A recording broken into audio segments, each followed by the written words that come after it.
Hello, my name is Alejandro Salas, and I will try to give you a brief explanation of what is the voice of the customer for continuous improvement. So, we shall start by trying to explain what is the voice of the customer, and it's just an analysis that involves surveying the stakeholders of a process to better understand their requirements and needs.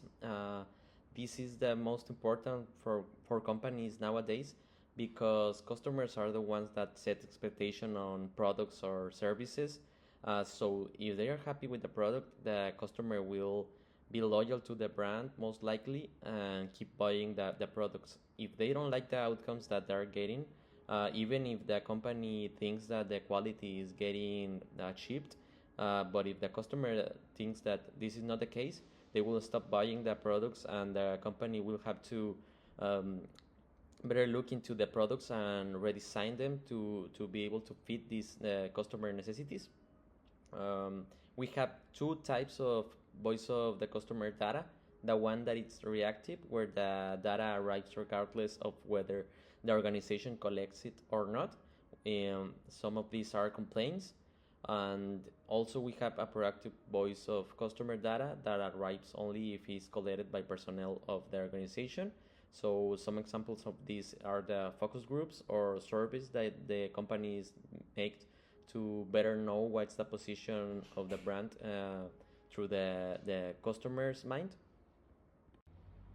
Okay, and also like planning the voice of the customer is really important because by doing this we are going to obtain essential information and we're going to avoid to get the wrong answers to the questions that we need because if we get the wrong information or data, these will only cause us to slow the process improvement and not really get into the roots of what the customer is really requiring from us.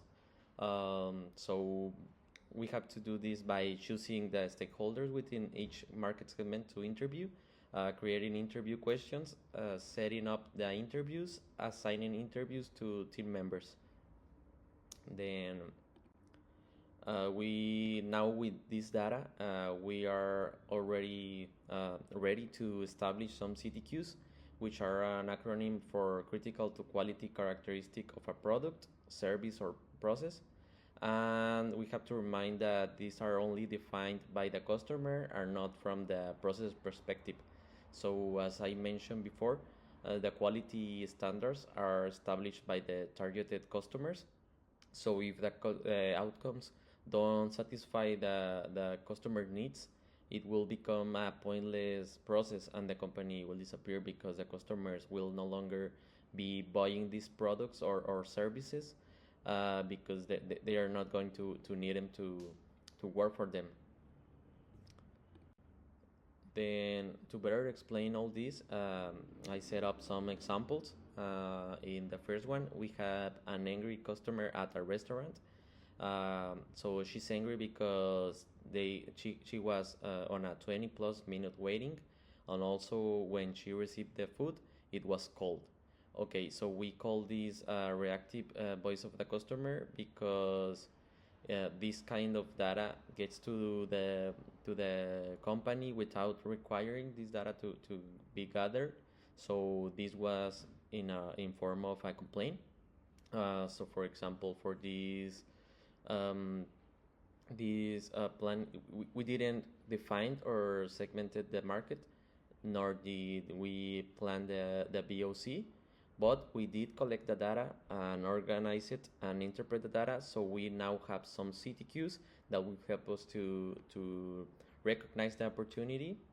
So we have the CTQ now, there is a percent of the late delivered food, where the definition is the specific order, the opportunity is a specific order, and the definition of the fact is that when the food arrives late.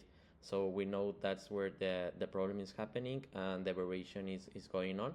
And now we can start like taking actions into improving this process and avoid the 20-minute waiting, reducing this time and making sure that the food is getting to the table in the right temperature so the customer has their needs satisfied.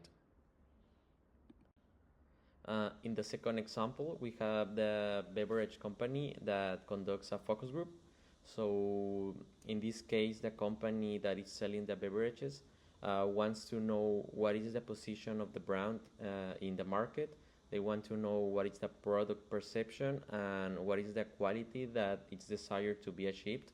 As we mentioned before, this is all set it up by the customers. They're going to set up the characteristics and what is the needs that they have that they want to get from this product, in this case the beverages.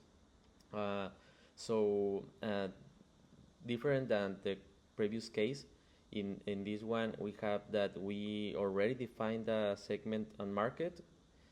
We did plan the BOC, so we got all the questions that we're required to know these two main objectives, that is the product perception and the quality desired that wants to be achieved.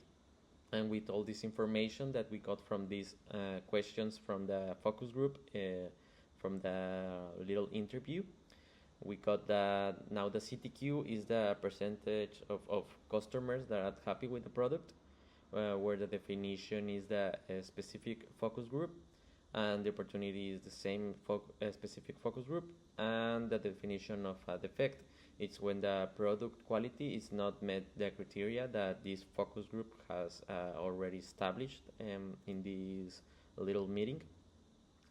So we got this as a proactive post of the customer, because the company was the one that decided to conduct this focus group and was not waiting on the feedback from the customer, but rather it was something that they moved forward to. Lastly, we have the example number 3, where we're going to get a mix of the two types of reactive and proactive voice of the customer. For the example, in the first part of the case, we have that an angry customer is calling a call center, and he got angry because there was a +5 minute waiting on the phone, and his problem wasn't solved by the employee at the call center. So the company realized of this feedback from the customer in a reactive way, where they didn't ask for the data, but still the feedback from the customer got to them.